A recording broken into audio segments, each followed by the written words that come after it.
doing such a great job. I just love it so much. Hi, everybody. Hello. Can you believe it, y'all? I was so scared to be up here. I was like, oh my God, oh my God. And then I stopped and I said, wait a minute. I have a 10X mentor. Hello. Oh, let me just tap into that. And so I did. And Reverend Cindy helped me, and it's so great to have that. Because without it, I would be freaking out right now. And I could just feel the love beaming from y'all to me. So I'm just going to allow my lowly nothingness to step out of the way and allow Spirit to speak to me today. How about that, right? Awesome. And I know you all already know what I'm talking about, right? We're talking about leadership. And Reverend Cindy talked about moral leaders. So just a quick overview of what she's been talking about. Moral leaders are driven by purpose. They know what they want, correct? And then they can translate it to others, right? And then they're animated by courage and patience. They're the ones who say, you know what? It's a little scary, but let's just go ahead and push through this anyway. And they're very patient with their team as they come up. And then they inspire and elevate others. They also keep building muscle, keep finding new ideas, new innovations, and how to bring that to the world. And of course, bringing your team with you. Last week, she spoke about challenge being the crucible of greatness. How many people remember what a crucible is? Right? So it's that oven that melts down metal and then makes it that much stronger when it comes out. And that's what it's about, right? The challenge is what takes you and pulls you apart, but you come back out of it stronger. She also talked about you either lead by example or you don't lead at all. These people are watching you. You don't think that people are watching you, but guess what? Little tiny eyes are there, and they're looking, and also you. You're in there watching. You're being the silent witness to it all. The best leaders are also the best learners, always open to new ideas and new possibilities. And leadership is an affair of the heart. And your heart opens and, you know, I really love what I do, so that's why I do what I do. And then, of course, we say yes. And that was what happened to me. She said, hey, you ready to do this talk? And I said, yeah.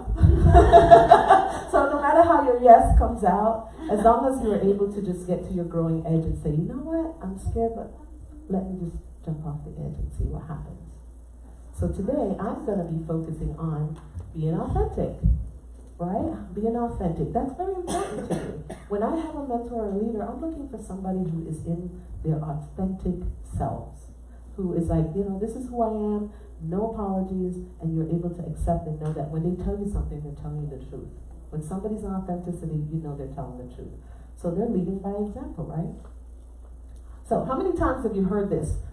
As a child, employee, even in your church, you've heard this. Not this one. Not this one? Not this one? Not this church. Exactly, not this church. So, how about this one? As a kid, I heard this a lot. Don't yell at me. I'm the only one allowed to yell. But they're yelling. I'm the only one here allowed to yell. How about that one? Do as I say and not as I do. That one shut me up quite a bit in my regular church. Oh, you know, they would be, doing some things, and I'm like, wait a minute, I thought the rules were this. How come you get to do that, and I don't get to do it? No, you're only supposed to do what I say. Don't look at what I'm doing over here, just do what I say. And this one's my favorite, actually. It says, you can't keep living the way you're living, and it's got a doctor with a martini glass and a cigarette telling the patient what to do. That happens in healthcare. You know, when you have an overweight doctor that comes to you and says, you know, you need to lose weight. Doesn't that make you like, just gets you inside like, dang man, how come you're not following this example? So this is all ways to not be authentic. Correct? Not be authentic. I have a moment to share with you my not authentic. When I first started coming here to the center, I was very afraid. I'm from Jamaica. I don't know how many people know this. Most people do. I'm from Jamaica, and in Jamaica, being gay is not a thing. It's dangerous. Very, very dangerous. They sing songs about killing gay people in Jamaica. So it's very scary. And I thought, I have to be careful. And even here in the United States, we live in the South, right? So you always have to be careful not to hold hands, especially in a center or a church, because you don't know. They say, well, come as you are, and then they discover you're gay. Well, we got to change that. We don't like this part. You're sinning. You can't stay here. You can't be married. You can't. All these rules. So when we first started coming here, we had that assumption in our mind that that was how it was here too. So we very carefully were very, very aware that we could not hold hands. Now, when I pray, I don't know how many people are in a relationship with your partner that you have a spiritual relationship. When you pray together, I like to hold hands. Even around the dinner table, we hold hands together and pray. I grew up doing that, but I couldn't do it with my wife. And I remember the day that Reverend Peggy said to me, Donna, I need to have a personal conversation with you. And this is when Emmanuel was crawling through the areas. I don't know how many people here remember Eman, this little bundle of joy. You know, hyperactivity was a thing. All his teachers told me I had to medicate him. I mean, I was just devastated. So I came into this wonderful space with all these amazing, calm people who meditated a lot. And my son is very loud. And my wife is sitting next to me and I can't even hold her hand for support. And I thought, this sucks. I was not being authentic because I stayed myself there. Reverend Peggy pulled me to the back. She said, Donna, guess what? I want to know who you think your children's enthusiasm is bothering. And I said, well, I don't want them to bother someone. That's why I'm keeping them quiet. Sit down. Come from under there. I said, sit down. It was a lot of that. Don't climb over that, Tad. You know, right? Angel knows. They've been back there with Emmanuel and Alore. But she said, no. ADHD always dialed in to a higher dimension. Your children are enthusiastic, and if someone is bothered by it, it's probably because they weren't allowed to be hyperactive and climb on stuff and play in the middle of church. And I said, oh. She says, you know, allow him to be himself. Allow your kids to be themselves. Allow the joy that's there to just overflow. And I said, okay. And she says, and it's okay to hold your wife's hand in church. And I said, oh, you noticed that? She said, yes, I did. I noticed that you shy away from that. And so she encouraged us to start doing that because she said that if another gay couple was to walk through the door, they need to know that this is a safe zone and that they can be a couple openly here. And I said, okay. And that's when we started holding hands. And then sometimes I lean over and lean on her. And that way people can know that it's a safe zone. And that is the gift that this place gave to me and my family. And I was able to step out into that. And my bigness that I was holding in, because my life of turmoil told me that if I'm too big, then people are going to see me. And then I could possibly get hurt. And it happened a few times. So I learned, dim your light, back up, don't be too loud, don't wear too much heels, you know, make sure you're not too, okay, the ceiling is short, Donna. Pay attention. You're really tall. I call myself the Jolly Brown Giant from time to time. You're super tall, you're very foreboding, and you have the energy of your son.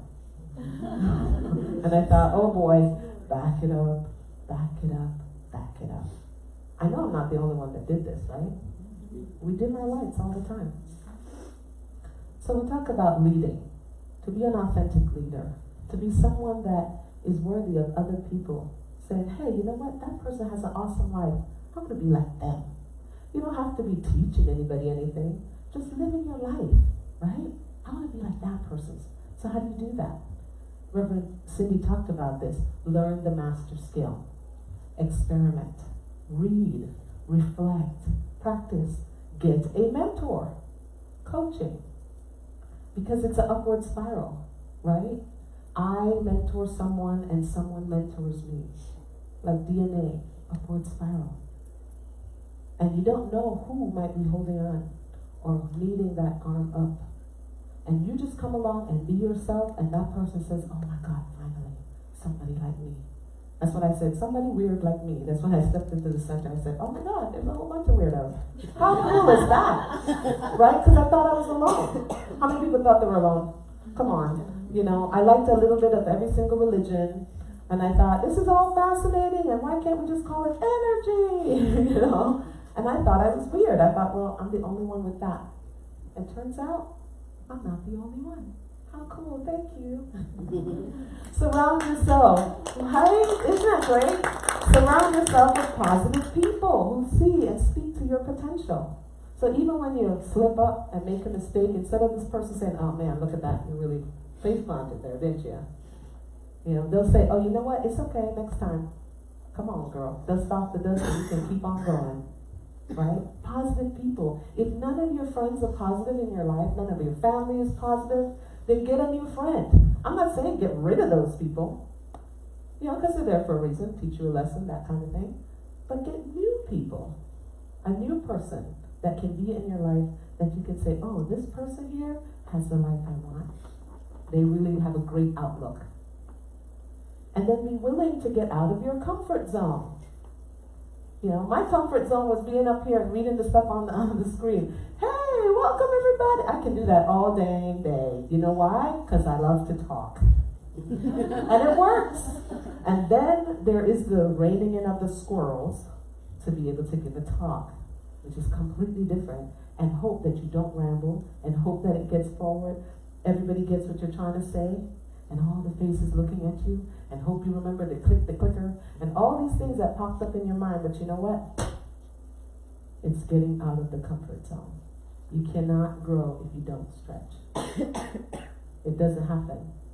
So be willing to do that. Also, get centered and self-reflect. So one of the things that I do when I get centered is I get into the quiet place. This is why meditation is so amazing. You get into that quiet place and you just center yourself and you say, okay, what is it that myself really wants? Nobody else knows what the answer is, only you. And then you try to think of your core values and measure it up and say, yeah, I really want this. And then you lead with that. I'm not saying throw everything to the wind, I'm leaving my job and my family. But make little baby steps towards the life that you really want. Get centered and reflect and ask questions and be honest with yourself. Because the thing that you show everybody, that face, how many people have ever seen those Instagram models and they look fabulous? And they're like, oh yes, I woke up this way. That's not the case, y'all. There is a whole team, makeup artists. There is even a guy with a big industrial fan right in front of them so that the hair whips back just fine. And then when you're done doing that modeling shoot, because I used to model, you're in so much pain because you're holding an impossible position for a very long time. But I look natural. And that's what you see on Instagram. And you think, oh man, I don't look like that. I think it was Bette Midler that said, she's tired of the who does it, who wore it best. And the reason for that is because she's like, listen man, if you got in there and your boob didn't pop out, good job. Who cares who wore it best? Who cares who's the supermodel over there and looks perfect and you don't? It's okay. Right? So you just get centered and self-reflect. Oh, going back. So I love this quote. Everything starts with your self-awareness. You cannot take charge without first taking accountability. You cannot take accountability without first understanding how you avoid it. So in that self-reflection time, you ask yourself, what is it that I might have that's creating a barrier for me to live the life I want? And it's in there. And the more you do it, the more it becomes clearer and clearer and clearer. Oh, this is what I want. Oh, wait, I have this barrier. Okay, is it safe to lift that barrier? Where did the barrier come from? Why did it come there? And that's the stuff that you talk to your mentors about. You talk to your coaches about. Hey, I have this one thing that's really creating a problem for me. My treatment is excellent to break through barriers. Excellent to break through barriers because it gets you back centered with the truth of who you are. And then once you get into that truth space, everything else lifts. And it's just the story. I say it all the time, this is just the story. The movie is playing out. The actor is going through something right now. I can't see the end of the movie, but boy, this part is the nail-biting part. And how many people goes to a movie that's like boring and you're like, wah, wah, wah. I paid $10 for this. Am I the only one? You're like, maybe it starts slow. I'll just sit here for an hour. No, didn't get any better. But the ones that are like amazing, right? You want to tell your friends, man, you should see that movie. Right? So can you imagine your ancestors are somewhere and they're all going, man, you got to see this movie. Right? How cool is it? Enjoy the ride and enjoy that. Enjoy the movie. Because nothing is stagnant. It's always going to change. So you just hold on to that roller coaster as it clicks up, and as it goes down, there's an end coming. So you just keep on keeping on. speaking of that which is awesome in our life itself, right? We're made up of a rich array of facets and possibilities, many of which we ignore because we label them bad, right? That good versus bad, top versus bottom, in versus out, all of that, balancing, correct? But that's life, that's the story. We label them bad, we create a cardboard cutout, the model image, of ourselves to look good to others. On Facebook, you only show them the pictures of you and your grandchild going and having fun, the light of Ocala, but they don't see the grandchild having the meltdown. Oh yeah, Facebook, check this out. It's crazy over here. Nobody ever does that. It shows their kid carrying on. They don't ever show the teenager getting yelled at when they come home because there's a dent in the car. They don't show you this stuff. They show you the awesomeness while they're going through their stuff in the back. So just remember, no matter how awesome it looks on the outside, there's life happening in the back, right? We create that cardboard cutout image of ourselves to look good to others. The discord between who we are and the image we have to live up to, it slowly kills your aliveness.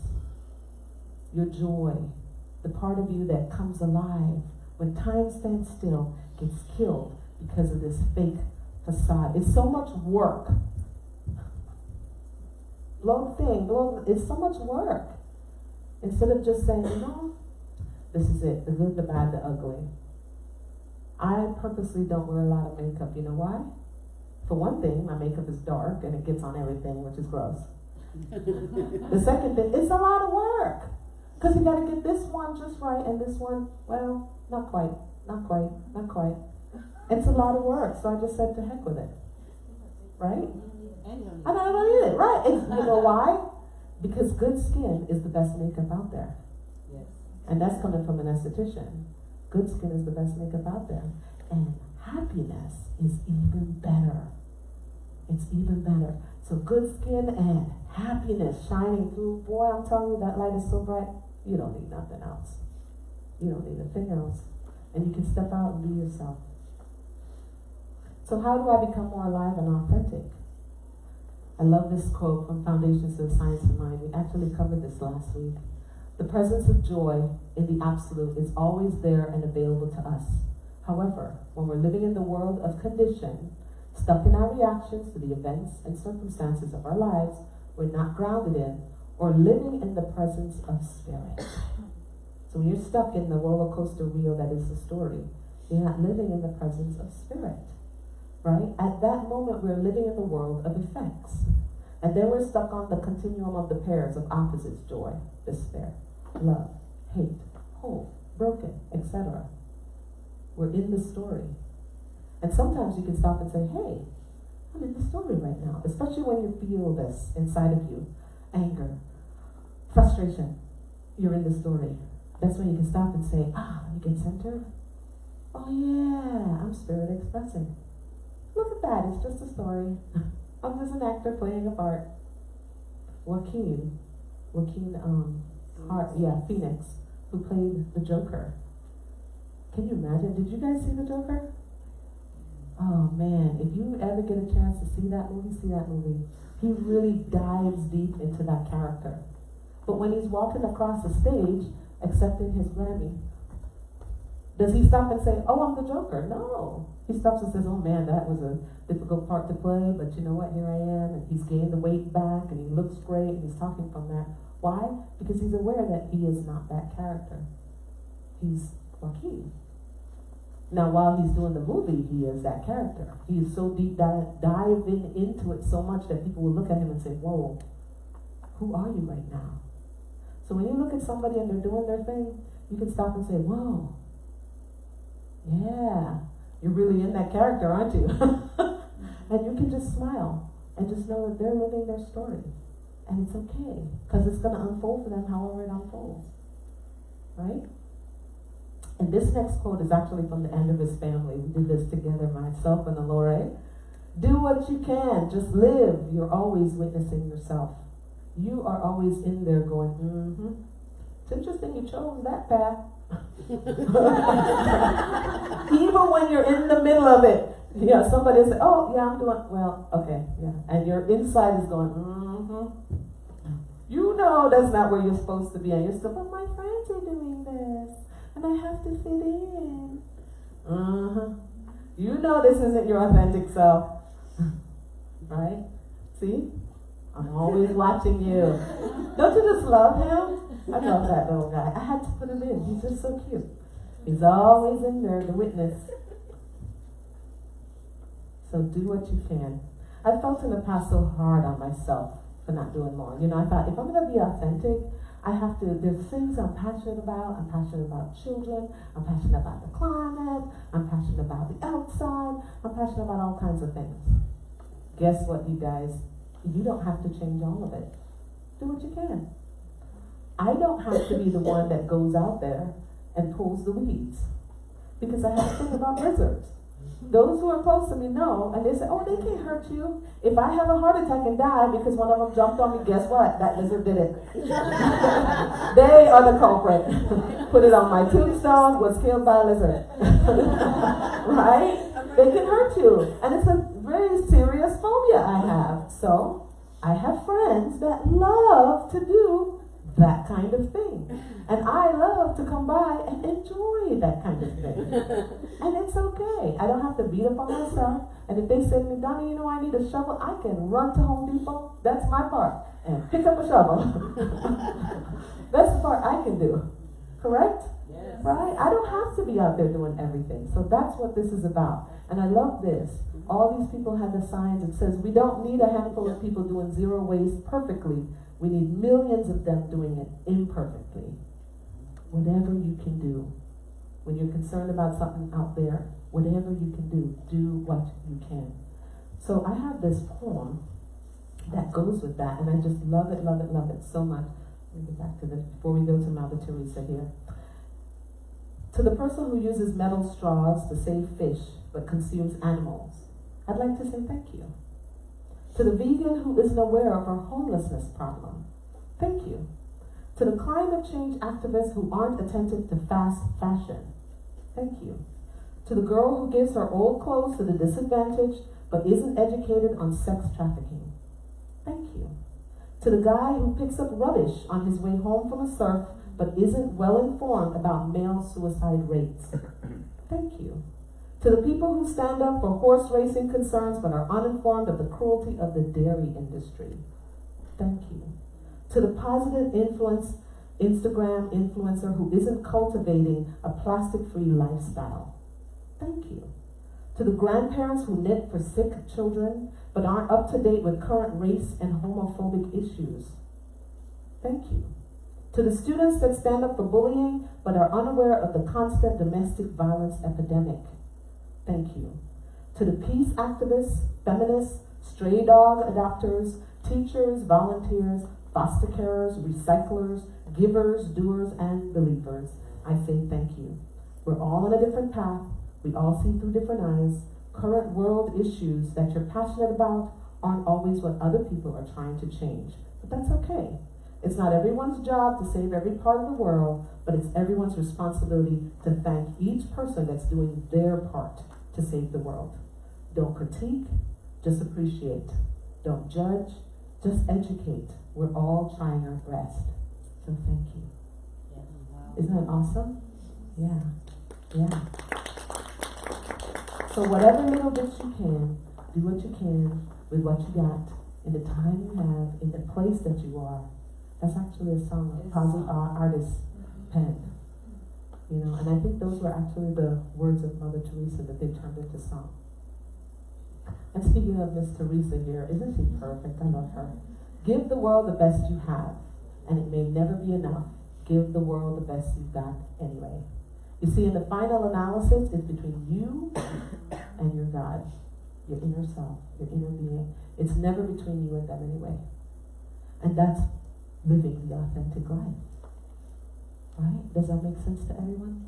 Is this coming from this space of, oh, I can be me. And in doing so, and living from that authenticity, you will encourage somebody else to say, I'm not going to follow the status quo, and I'm just going to be me too. And that's how you lead. And we do our affirmation. And I invite you to do it with me. I connect with the part of myself that is the one that empowers me to live an authentic life. Let's do it one more time, guys. I connect with the part of myself that is the one, and that empowers me to live an authentic life. And so it is.